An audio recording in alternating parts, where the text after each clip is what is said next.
그래서 저희 재무회계 기출 OX 문구, 주요 문구 특강 시작할 건데 그렇게 즐겁지 않아요. 좀 지루할 수 있기 때문에 같이 집중해서 좀 볼게요. 자, 바로 보시죠. 단원 순서대로 쭉 넣어놨는데 첫 번째 개념체계입니다. 1번 모르시는 분 있으면 정말 안 돼. 정말. 당연히 개념체계랑 한국채택국제회계기준이랑 서로 상충되면 무조건 개념체계가 우선해요. 물론 여러분 아시겠지만 얘네 대개가 이 두 개가 상충되는 경우가 있기 때문에 뭐 개념체계도 여러분 착각하시는 게 개념체계도 가변성을 갖고 있어요. 그쵸? 제 생각엔 이거 여기까지 아셔야 돼요. 추가로 당연히 개념체계가 한국채택국제회계기준이랑 마주치면 한국채택국제회계기준이 1순위고 개념체계가 후순위지만 두 개가 상충되는 걸 계속 볼 수 없기 때문에 개념체계도 가변성을 갖고 계시다는 걸 좀 아셔야 되고, 나온 김에 좀 정리를 하면 개념체계는요 여러분들 기본적으로 모든 재무보고에 다 적용이 가능해요. 모든 재무보고에 적용이 다 가능해요. 네. 하지만 여러분 아셔야 될 게 IFRS는 어떻게 됩니까? IFRS요. IFRS. 우리 4시간 만에 끝내야 되기 때문에 좀 빨리빨리 나갈 거예요. IFRS는 어떻게 돼?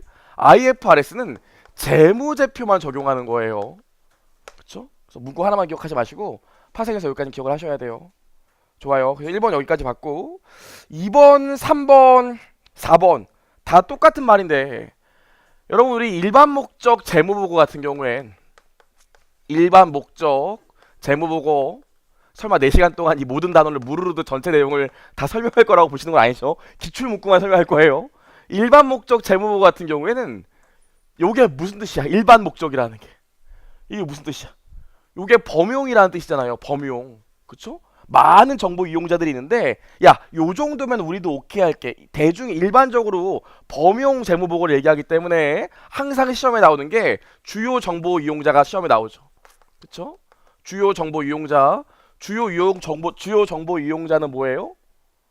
회사에 돈을 투자하거나 돈을 받을 사람들이라고. 여기서 현재 및 잠재적 투자자, 대여자, 기타 채권자 얘네만 들어가요. 얘네만. 오답 유형으로 뭐가 나와? 자 보시죠. 보시면 오답 유형으로 요즘 최근에 나왔던 게 경영진이죠. 경영진. 경영진은 당연히 안 들어가는데 이 문구가 이렇게 나온다고요. 여기 이게 보시면 가장 최근인데 경영진은 그들이 필요한 재무 정보를 내부에서 구할 수 있기 때문에 일반 목적 재무보고에서 위존할 필요가 없다. 얼마 전에 어떻게 기출이 됐냐면 경영진도 때에 따라서는 일반 목적 재무보고에 위존한다 이렇게 나왔다고요. 위존 안 해요. 일반 목적 재무보고를 누가 작성해? 경영자가 작성하기 때문에 실제로 경영자가 일반 목적 재무보고에 위존한다 그러면 틀린 얘기예요. 다 체크하셔야 돼. 다 필기하시고. 세 번째 보시면 감독 당국이나 일반 대중과 같은 기타 정보 이용자들도 일반 목적 재무보고가 유용하다고 여길 수 있다.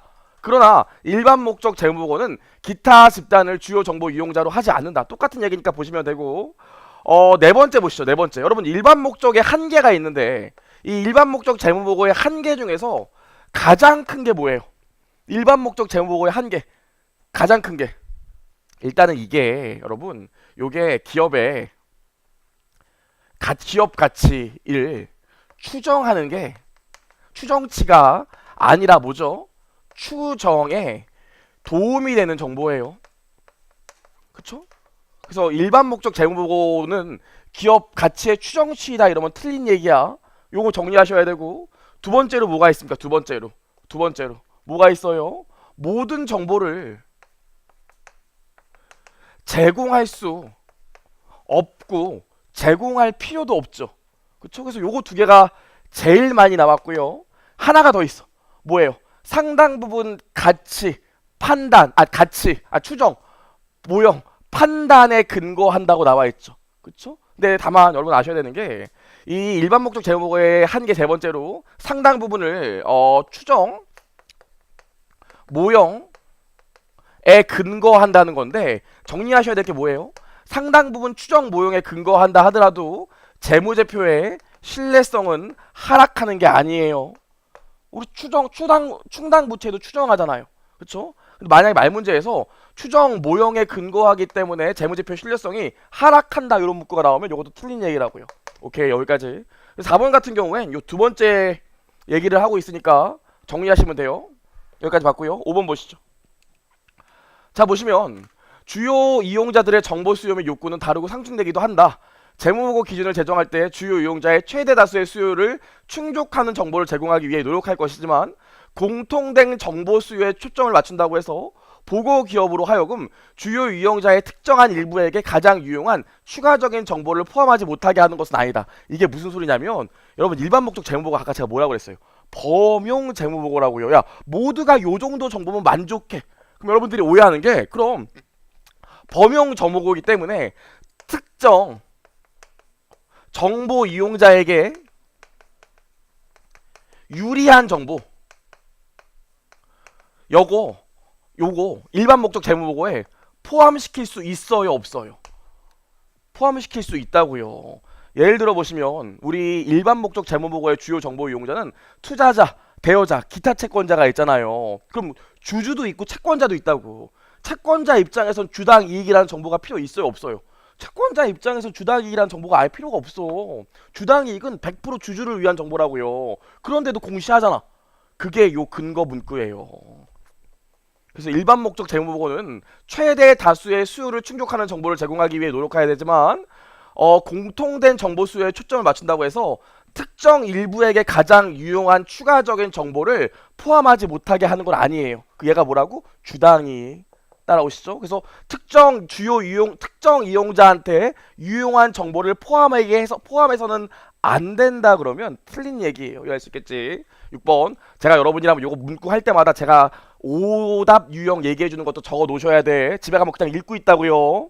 6번 개념체계는 이제 개념체계를 넘어서 근본적 질적 특성을 적용하기 위해 가장 효율적이고 효과적인 절차를 제시하고 있다 했는데 요거 다시 한번 정리해 봅시다. 은근히 요게 많이 나오는데 여러분 개념체계의 질적 특성을 보면 질적 특성의 본질을 지금 설명할 수는 없고 질적 특성을 보면 근본적 질적 특성이 있고 보강적 질적 특성이 있잖아요. 가장 첫 번째로 중요한 게 뭐예요? 두 개는 계층 관계를 갖고 있어요. 계층 관계. 그래서 근본적 질적 특성이 만족 안 되고 보강적 질적 특성이 만족되면 어차피 요 정보는 쓸모없는 정보라고요. 요거 좀 이따 문구에서 확인할 거예요. 그렇죠? 제가 얘기했죠. 아이돌 백댄서라서 트와이스 안 나오면 백댄서가 춤을 아무리 잘 춰도 무대가 이유가 없다고요. 이거 아셔야 되고 근본적 질적 특성은 효과적이고 효율적인 절차를 제시하고 있죠. 다른 말로 순서가 있어요. 순서가 어떻게 돼요? 이 정보가 어떤 거래를 식별하고 요 거래를 목적 적합한 정보인지 판단한 다음에 그런 다음에 표현을 충실하게 할 수 있는지를 봐야 돼요. 순서 아시죠? 만약에 목적 적합하지 않아 정보가. 근데 표현은 충실하게 할 수 있대. 그럼 어떻게 돼? 요것도 의미 없는 정보라고요. 얘가 만족이 되고 얘가 만족이 됐을 때 의미가 있는 정보지. 요게 만족이 안 되는데 요거만 한다고 해서 만족이 안 돼요. 그래서 근본적 질적 특성은 순서가 있다는 걸 알아야 돼. 여기까지. 자, 보강적 질적 특성은 근데 어때요? 백댄서기 때문에 순서가 없어요. 보강적 질적 특성은 순서가 없고요. 추가로 아셔야 되는 게 뭡니까? 어느 하나를 극대화하기 위해서 어느 하나를 극소화하는 것도 상관없어요. 이해 가능성을 높이기 위해서 비교 가능성을 하락해도 문제가 없다고요. 그래서 일단 기본적으로 근본적 질적 특성 보면은 질적 특성을 보면 요 안에 들어가 있는 것들도 물어보지만 그냥 얘네 자체를 물어보는 경우도 은근히 많기 때문에 정리를 해보셔야 돼요. 그럼 5번부터 보시면 5번은 받고 6번 보시면 개념체계에서는 근본적 질적 특성을 적용하기 위한 가장 효율적이고 효과적인 절차를 제시하고 있다. 오답 유형 뭐? 순서가 없다고 나온다고요. 그렇죠? 이거 체크하시면 되고 순서가 없다고 나와요. 진짜 많이 나왔어. 7번 보시면 그리고 올해 개념체계는 시험이 나오면 되게 전형적으로 나오고 지엽적으로 안 나올 거야. 무조건 맞추셔야 돼. 왜냐면 내년에 전면 개정이기 때문에 지금 회계사도 나오고 간평사도 나오고 간세사도 나왔는데 완전히 그냥 전형적인 기본적인 문장들만 나왔어요. 어려운 걸 낼 수가 없어. 내년에 개정되기 때문에. 그쵸? 무조건 맞추셔야 돼. 7번 보강적 질적 특성은 가능한 한 극대화되어야 하지만 보강적 질적 특성은 정보가 목적 적합하지 않거나 충실하게 표현되지 않으면 개별적으로든 집단적으로든 그 정보를 유용하게 할 수 없다. 이게 무슨 소리예요? 보강적 질적 특성이 아무리 잘 돼 있어도 목적 적합하거나 표현이 충실하지 않다는 게 무슨 표현이에요? 근본적 질적 특성이 만족 안 된다는 소리이기 때문에 요러면 정보가 의미가 없다고요. 지금 요 얘기 하는 거예요. 요 얘기. 요 7번 문구가 여기까지 맞고 8번. 재무 정보가 예측 가치를 갖기 위해서는 그 자체가 예측치일 필요는 없다. 자, 그럼 보시면 우리 지금 넘어가면 이제 근본적 질적 특성을 보면 뭐 있어요? 목적 적합성이랑 줄여서 쓸게요. 표현의 충실성 있는데 목적 적합성 안에 세 개 뭐 있어요? 기본적으로 세 가지는 외워주셔야지. 예측 가치 있고요. 확인 가치 있고요. 중요성 있죠. 그쵸? 표현의 충실성은 뭐 있나요? 뭐 있어요? 한번 얘기해 보시죠. 비검정이? 그건 보강적 질적 특성인데 표현의 충실성, 완전성 있어야 되고요. 중요성, 중립성 있어야 되고 뭐 있어야 돼요? 무오류 있어야 되죠. 자, 우리 그냥 말로 정리합시다. 예측 가능성에서 시험에 나오는 문구는 딱 두 가지밖에 없어요. 뭐 있어요? 그 자체가 예측치일 필요는 없고 뭐 예측에 도움이 되는 정보면 도움이 되는 정보면 그게 예측 가치를 가지는 거죠. 이게 예측치일 필요는 없어. 그쵸? 다 정리할 거고 확인 가치는 시험에 뭐가 나와요? 확인 가치는 시험에 나올 게 없어. 확인하면 된다는 거 아니야. 그래서 확인 가치는 내가 예측한 정보를 추후에 확인하거나 수정할 수 있으면 확인 가치를 가진다고 한다고요. 그래서 낼 게 없기 때문에 맨날 만물자 나오는 게 요거예요. 얘는 낼 게 없다고. 하지만 추가로 알아야 되는 게 뭡니까? 예측 가치와 확인 가치는 일반적으로 동시에 일어나죠. 그렇죠? 오히려 요게 더 시험에 많이 나왔어요. 요거랑 여기까지 했고 중요성 보시죠. 중요성은 뭐가 중요해? 중요성은 여기 지금 중요성을 설명할 수가 없어요. 그럼 우리 오늘 12시까지 해야 돼. 중요성은 어떻게 돼요? 중요성은 사전에 계량에 임계치를 사용할 수 없죠. 일단 가서 그 회사한테 얼마 정도가 중요성 금액인지 가서 봐야지 미리 결정해 놓고 가거나 숫자를 정해 놓고 갈 수가 없다고요. 중요성 같은 경우엔. 그래서 사전에 계량 임계치를 사용할 수 없다. 요거 보시면 되고 여러분들이 이건 다 알아. 주로 옛날에도 요렇게 세 개가 시험에 많이 나왔는데 여러분이 착각하는 게 있어요.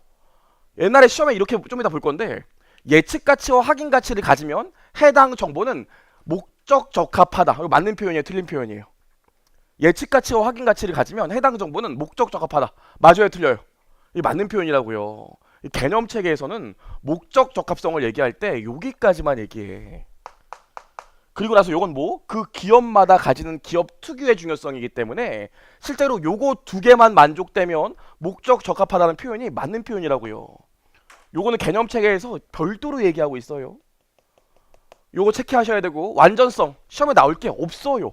몰래 필요로 하는 정보는 다 줘야 된다 이건데 다만 완전성과 관련해서 우리 반드시 아셔야 되는 게 뭐야? 이해 가능성이죠. 뒤에서 배우게 될 이해 가능성. 보관적 질적 특성 중에 이해 가능성이 있잖아요. 요 이해 가능성은 어떻게 돼요? 이해 가능성을 높이기 위해서 일부 정보를 제외하는 완전성을 하락하는 요런 행위는 할 수 있어 없어? 안 돼. 왜 안 돼? 근본적 질적 특성이고 보강적 질적 특성이기 때문에 보강적 질적 특성 살리겠다고 근본적 질적 특성을 하락시킬 수는 없다고요. 이해할 수 있겠죠? 무슨 말인지 여기까지 얘기했고 중립성 볼게요. 중립성은 뭐가 중요해요? 중립성은 뭐가 중요해? 해당되는 정보가 중립성을 가진다고 해서 정보의 가치가 없는 것은 아니다. 요 문구만 시험에 나온다고요. 쭉 보고 문구 한 번에 정리할게요. 시험에 나오는 게 요 정도밖에 없어. 사실 근본적 질적 특성이 많을 것 같지만 무오류는 어떻게 돼요? 하나만 기억하면 되잖아. 뭐예요? 정보 자체가 오류가 없다는 게 아니라 적용 절차상의 오류가 없는 걸 무오류라고 하죠. 해당되는 정보가 완벽하다는 표현이 아니잖아요. 따라오시죠. 그래서 우리 질적 특성과 관련해선 일단 근본적 질적 특성과 관련해선 시험에 나오는 문구가 요 정도밖에 없어요. 요 정도밖에. 일단 봅시다 그럼. 보시면 8번 재무정보가 예측 가치를 갖기 위해서는 그 자체가 예측치 또는 예상치일 필요는 없다. 예측에 도움이 되는 정보이기만 하면 돼요. 따라오시고 그 자체가 예측치다 하면 틀려. 9번 확인 가치는 이것만 기억하시면 돼요. 확인 가치는 확인 또는 수정함으로써 정보 이용자의 의사결정에 영향을 미칠 수 있는 능력을 말한다. 확인하고 수정할 수 있으면, 즉 피드백할 수 있으면 예측가치, 확인 가치를 가지는 거예요. 시험에 나올 게 없어. 그래서 10번 일반적으로 예측가치와 확인가치는 상호 연관되어 있기 때문에 예측가치를 갖는 정보는 확인가치도 동시에 갖는 경우가 많다. 따라오시겠죠? 어렵지 않고. 중요성은 기업마다 다를 수 있기 때문에 기업 고유의 중요성이라고 하며 인식을 위한 최소의 요건이라고 부른다. 중요성에 대한 계량의 임계치, 획일적으로 결정하거나 특정 사항에서 무엇이 중요한지를 미리 결정할 수 없다. 오답 유형으로 뭐가 나와요? 계량의 임계치를 결정하거나 사전에 미리 결정할 수 있다. 이렇게 나오면 무조건 오답이겠죠. 따라오시겠고. 12번 개념 체계에서 중요성을 목적 적합성과 같이 설명하고 있지만 목적 적합성의 직접적인 속성으로 언급하고 있지는 않다. 실제로 기출은 여기서부터 되는데 목적 적합성의 직접적인 속성은 예측가치와 확인가치이다. 이렇게 나온 적도 있어요. 맞는 표현이라고. 여기까지만 얘기해도 맞는 표현이에요. 중요성은 기업 특유의 측면의 목적 적합성이기 때문에 다시 한번 얘기하지만 예측가치랑 확인가치만 갖고 있어도 목적 적합하다는 거 아셔야 돼요. 좋아요. 여기까지 얘기했습니다. 넘어가십시오. 13번 목적 적합하지 않은 현상에 대해서 충실한 표현과 목적 적합한 현상에 대한 충실하지 못한 표현 모두가 정보 이용자가 좋은 결정을 내리는데 도움이 되지 않는다. 이거 설명했죠. 이게 뭐야? 두 개가 다 만족이 돼야지. 둘 중에 하나라도 만족이 안 되면 정보로서 목적 적합하지 않은 걸로 본다고요. 근본적 질적 특성이 만족되지 않는 걸로 본다고요. 따라올 수 있겠지? 둘 다 만족돼야 돼요. 둘 다. 그게 13번이고 14번 보시면 중립적 정보는 목적이 없거나 행동에 대한 영향력이 없는 정보를 의미하지는 않는다. 그쵸? 그래서 중립적 정보는 정보에 의미가 없는 게 아니에요. 그쵸? 객관성으로 확보한 것 뿐이지. 15번 보시면 되겠죠. 무오류인데 따라서 맨 밑에 이거만 보시면 되지. 오류가 없다는 것을 모든 면에서 완벽하게 정확하다는 것을 의미하지는 않는다는 말은 절차상의 오류가 없다는 걸 얘기하는 거지 100% 맞다는 말을 의미하는 게 아닙니다. 보시면 되고. 자, 이제 보강적 질적 특성으로 좀 넘어가 보죠. 그럼 우리 여기 보강적 질적 특성은 몇 개 있나요? 시험에 나올게. 4가지가 있죠. 보강적 질적 특성 이제 얘기해보세요. 비검적이? 그쵸? 참나. 비교 가능성, 검증 가능성, 적시성, 이해 가능성이죠. 비교 가능성에서 시험에 나오는 거 뭡니까? 정리하셨을 텐데. 비교 가능성은 의외로 시험에 나오는 게 문구가 간단해요. 뭐 있어요? 일관성이 뭐예요? 수단이요. 이 일관성을 이용해서 비교 가능성이라는 목표를 달성합니다. 가장 대표적인 오답이 뭐예요? 일관성이 목표, 비교 가능성이 수단. 그쵸? 또 하나 뭐 있어? 통일성은 비교 가능성이랑 전혀 딴 개념이지. 통일성은 얘네랑 아예 관련이 없어요. 근데 또 통일성이랑 관련된 개념이라고 나온다고요. 틀린 얘기고요. 세 번째 보시면 또 뭐 있을까? 요 비교 가능성 중에 기업 간 비교와 기관 간 비교가 있기 때문에 비교 가능하려면 최소한 2 항목 이상은 있으셔야 돼. 그래서 보강적 질적 특성에선 비교 가능성이 시험에 제일 많이 나왔다고요. 일관성은 수단, 비교 가능성은 목표, 통일성은 관련이 없고 최소한 2개 이상 있어야 돼. 봤고요. 검증 가능성. 검증 가능성은 원래 뭐예요? 비슷한 정보를 갖고 있는 사람들은 비슷한 결과값이 나와야 된다는 건데 우리 재작년에 세무사 시험에 출제돼서 가장 핫한 문구가 뭡니까? 단일에 점, 추, 정, 치일 필요는 없어요. 이게 무슨 소리야? 만약에 어떤 정보를 갖고 비슷한 수준에 있는 사람들이 보고서를 만들면 100, 딱 모두가 다 100으로 나와야 되는 게 아니라 한 80에서 120까지 비슷한 바운더리 내에서만 나오면 된다고요. 근데 오답용어로 뭐가 나와? 단일의 점추정치 딱 하나의 숫자로 모두가 통일되게 나와야 된다는 건 아니에요.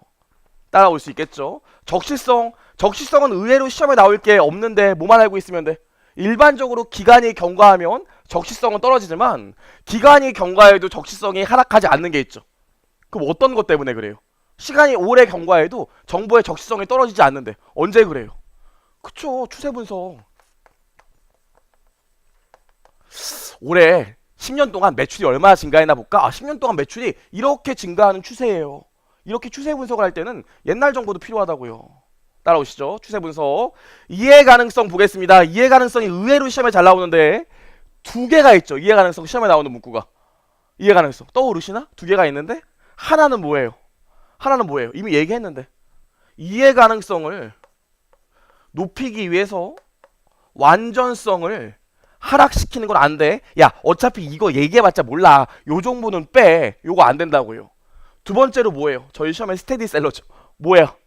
어떤 사람들을 위해서 정보를 제공해줘야 돼? 부지런히 노력하는 사람이에요? 생판 모르는 사람이에요? 그쵸?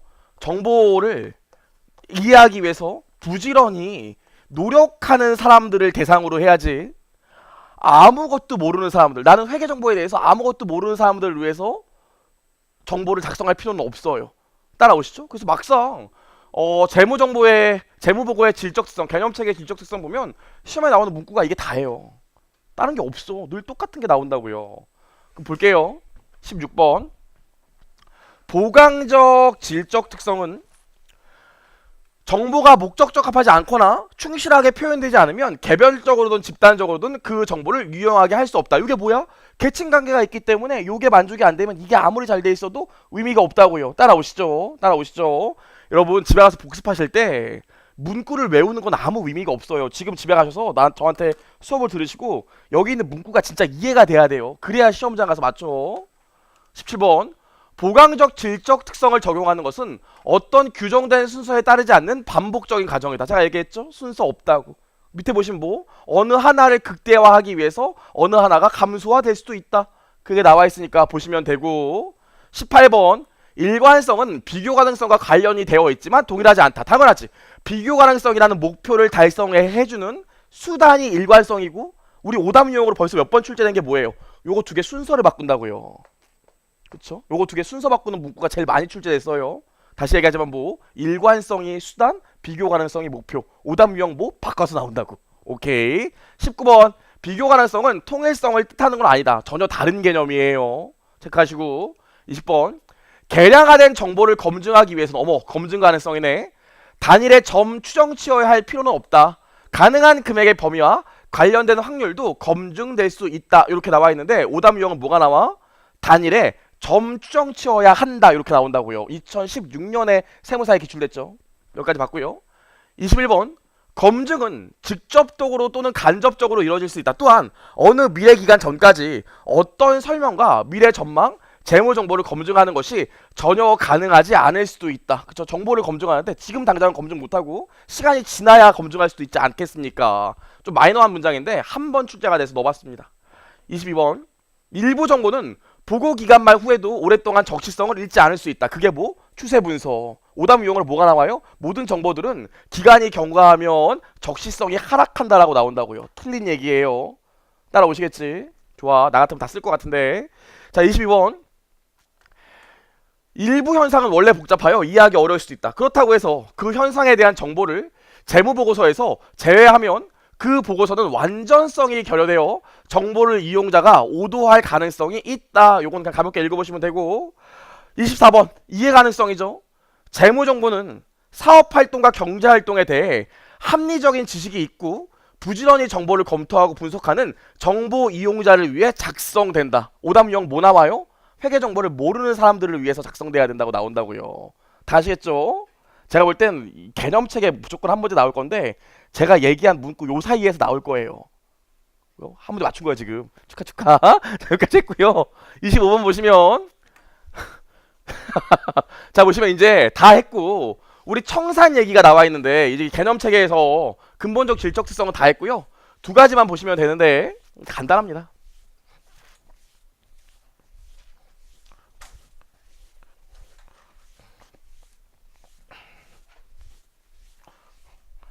여러분 우리 개념체계에서 얘기하는 기본 가정은 뭐예요?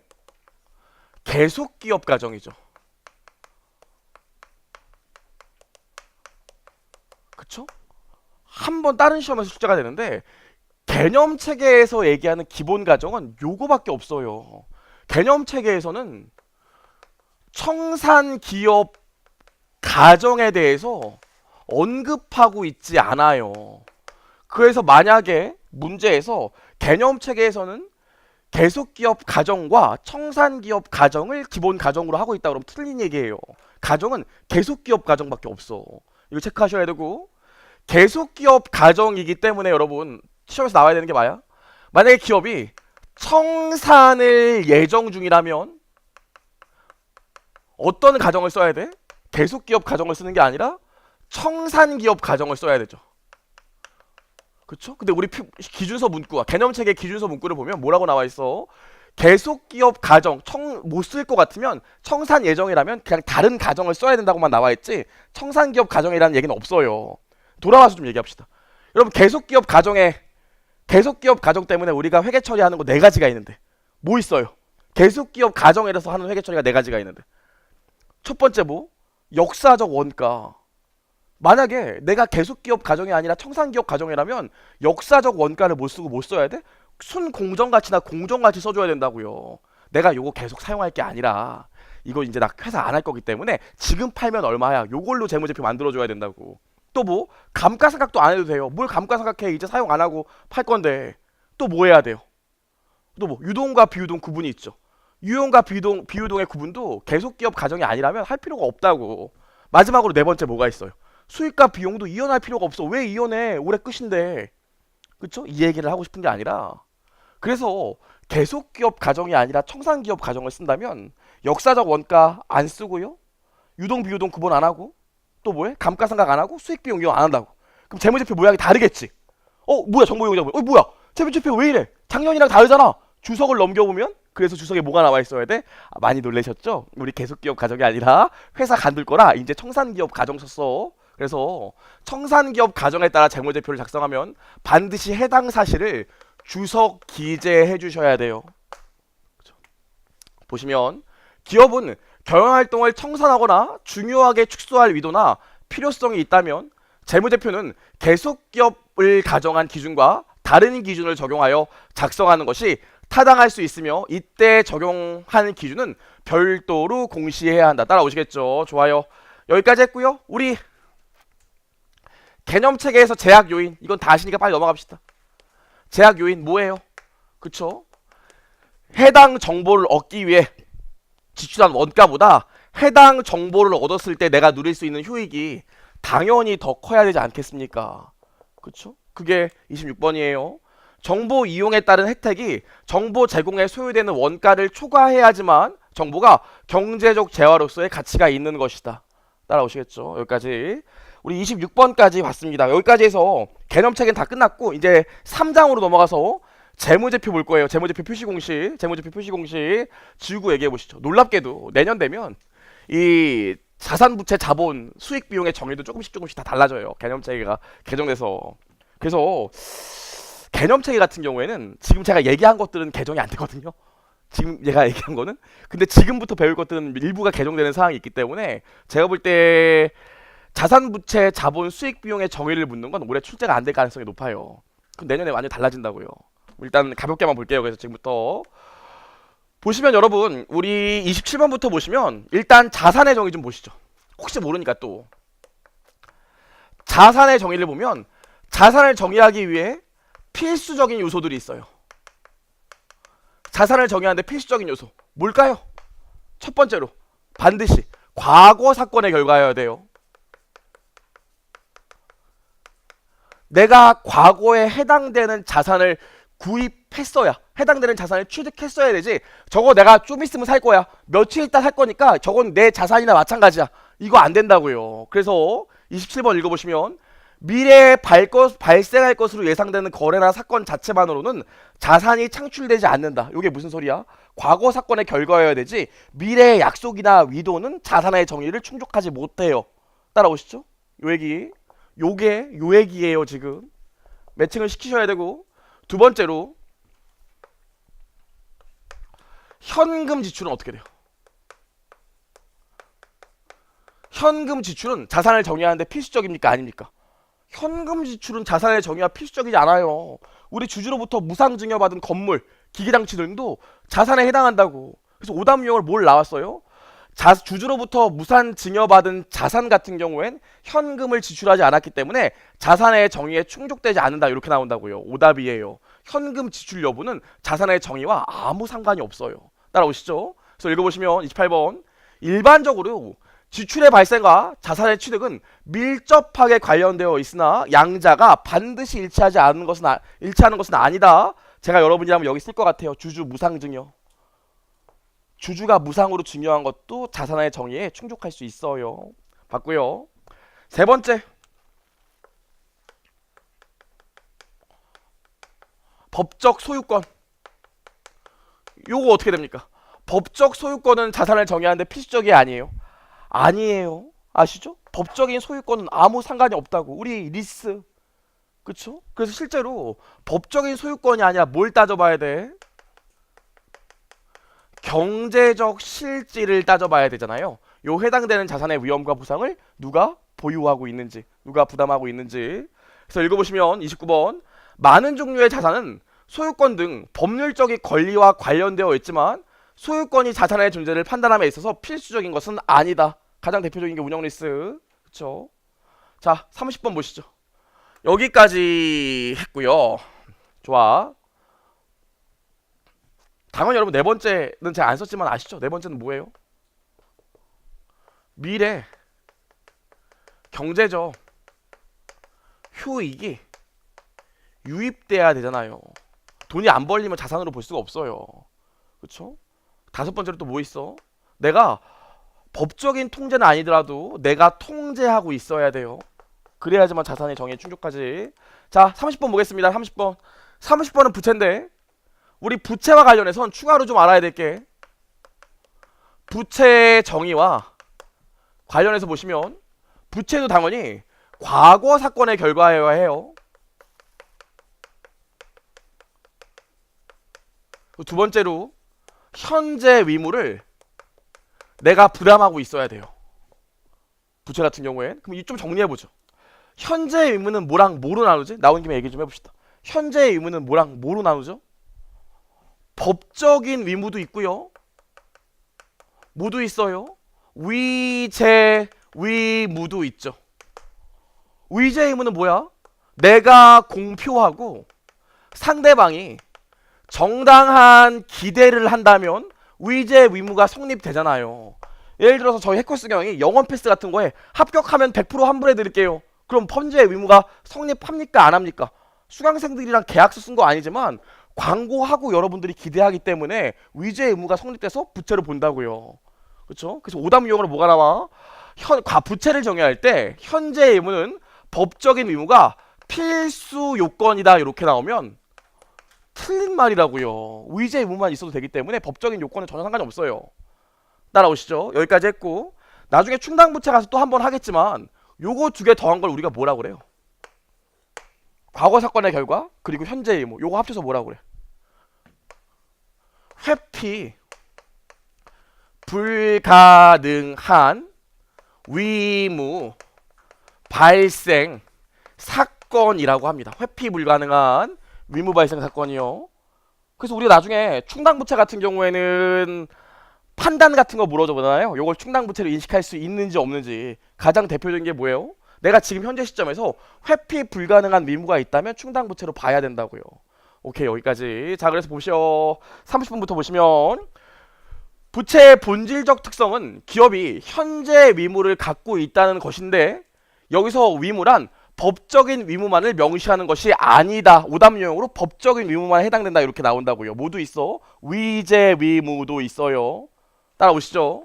31번 현재 위무를 수반하며 부채의 정의를 충족한다면 금액을 추정해야 하더라도 부채로 인식한다. 맞는 소리죠? 충당부채 우리 추정하잖아요. 그쵸? 다만 또 여기 추가로 뭐 된다고? 오답 유형 중에 추정하게 되면 재무제표의 신뢰성이 하락할 수도 있다. 그럼 무조건 틀린 말이라고요. 그쵸? 여기까지 봤고 32번 자산과 부채의 정의는 그 본질 특성을 식별하기 위한 것이지 재무상태표에 인식하기 위해서 충족될 필요가 있는 기준을 정한 것은 아니다. 이게 무슨 소리야? 여러분 우리 자산과 부채에 정의를 충족하면 재무제표에 기재할 수 있어요? 자산과 부채의 정의를 충족하면 재무제표에 기재할 수 있어? 아니지. 정의를 충족하고 나서 인식기준으로 넘어가서 미래 경제적 효익의 유입 가능성이 높고 자산의 원가를 신뢰성 있게 측정할 수 있을 때만 비로소 재무제표에 자산이나 부채로 기재할 수 있는 거지. 자산과 부채의 정의를 충족한다고 재무제표에 바로 기재할 수 있는 건 아니라고. 다른 말로 인식할 수 있는 건 아니라고요. 그게 요 얘기예요. 따라오시겠지. 여러분 제가 볼 때 말문제 저도 옛날에 많이 공부해봤는데 집에 가서 분명히 아유 가서 요거만 외워야겠다 이런 분들이 있는데 외우는 건 아무 의미가 없어요. 진짜 이해를 해야 돼. 그렇죠? 그래야 맞출 수 있어요. 33번 보시죠. 인식 기준을 충족하는 항목은 재무상태표 또는 포괄손익계산서에 인식되어야 한다. 관련된 회계정책의 공시, 주속 또는 설명만으로는 그러한 항목의 인식 누락을 정당화할 수 없다. 여러분 실제로 나온 김에 계속 얘기를 해보면 충당부채요. 충당부채. 기업들은 충당부채 인식하는 걸 좋아할까요? 안 좋아할까요? 당연히 안 좋아하지. 아직 현금 지출도 없었고 이게 얼마 언제 지출할 건지도 모르는데 재무제표에 충당부채를 기재하면 반대쪽에 비용이 뜨기 때문에 싫다고요. 그래서 기업들은 충당부채를 기재하고 싶지 않아. 이번에 금호 그룹 같은 경우에 한정이견인가 부적정이견인가 받았잖아요. 그래서 상장 폐지된다고요. 잠깐 거래 정지된다고. 이유가 뭐야? 금호에서 충당부채를 잡으라고 안진회계법인이가 얘기를 했는데 충당부채 잡는 걸 거부했다고요. 여러분 아셔야 될 게 자산이나 부채의 인식 요건을 충족하면 반드시 재무제표에 기재해야 돼. 이건 무조건이에요. 무조건 강제사항이야. 근데 인식 요건을 충족했는데도 불구하고 내가 재무제표에 기재를 안 하고 주석이나 부속 명세서로 그 사유를 설명한다 하더라도 요건 안 돼요. 인식요건을 충족하면 무조건 기재해야 돼. 충당부채 잡아야 되는데 안 잡는다는 소리잖아. 아시겠어요? 여기까지 나온 김에 또 인식요건을 충족 못한다 하더라도 추후에 인식요건을 충족하게 되면 그때는 어떻게 해줘야 돼? 그때는 인식을 해줘야겠죠. 뻔한 소리지만 그래요. 자, 한번 보시죠. 33번 다시 읽어보시면 인식 기준을 충족한 경우에는 반드시 재무제표에 인식해야 되는데 관련된 회계정책의 공시, 주석 또는 설명만으로 그러한 항목의 인식 누락을 정당화할 수 있다. 그러면 오답이야. 인식요건을 충족하면 무조건 기재해야 돼요. 무조건. 이게 분식회계야. 그쵸? 34번 어떠한 항목이 재무제표 요소에 부합되는 본질적 성격을 가지고 있으나 인식 요건을 충족하지 못하는 경우에도 해당 항목은 주석, 설명자료 또는 부석 명세서에 공시될 수 있다. 자, 이번에 JYP 수지와의 재계약이 안 됐잖아요. 그쵸? 그럼 걔네 재무제표에 아마 나왔을 거라고요. 올해 보시면 뭐라고 나와? 재무제표에 수지가 재계약한 거는 아무것도 안 뜨지. 근데 재무제표는 아무것도 안 뜨지만 수지 계약 안 하면 매출에 지대한 영향을 미친다고요. 그런 건 어디 공시할까? 주석에 수지와 계약이 안 됐다는 사항을 쓴다고요. 그게 요 얘기예요.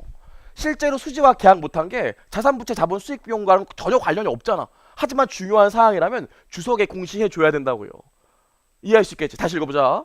어떠한 항목이 재무제표의 요소에 부합하는 본질적 성격을 가지고 있으나 인식기준을 충족하지 못하는 경우에도 해당 항목은 주석, 설명, 자료 또는 부석 명세서에 공시될 수 있다.